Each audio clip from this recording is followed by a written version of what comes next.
je vais vous décevoir. L'origine, c'est pas Saint François d'Assise. La crèche vient de bien avant, mais effectivement, elle n'était pas très répandue. Il y avait quelques crèches en Allemagne et dans d'autres régions. Et c'est François d'Assise, c'est vrai, qui a développé la dévotion à la crèche parce qu'il voulait voir, il voulait entendre. Il y a 8 siècles, en 1223, il a voulu se représenter comment Jésus était né. Et donc, il a demandé à un ami, un comte, le comte d'Orlando, de pouvoir faire la crèche à Greccio, donc c'est en Italie, pas tellement loin d'Assise, et de reconstituer, comment Jésus était né.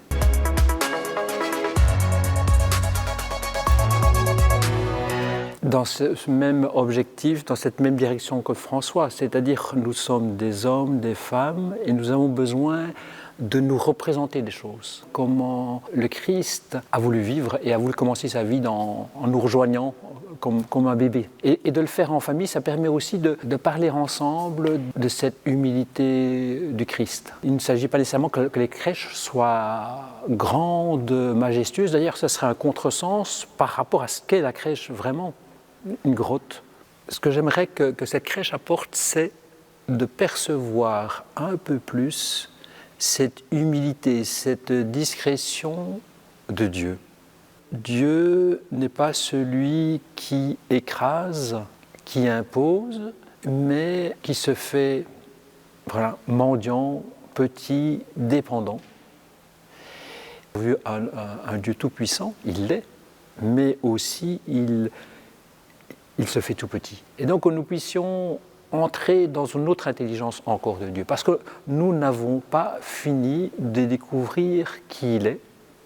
Il est surprenant.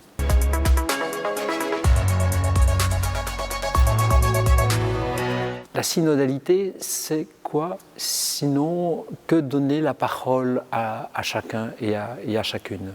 Il y a quelque chose qui me revient toujours, c'est la parole d'un homme pauvre qui dit « On nous a volé le sens de la crèche ». Alors qu'est-ce qu'il voulait dire « On nous a volé le sens de la crèche ». Et quand on lui a expliqué que Jésus était né pauvre parmi les pauvres, il s'est rendu compte que d'abord Jésus est venu pour les pauvres, c'est-à-dire les bergers, parce que les bergers étaient exclus.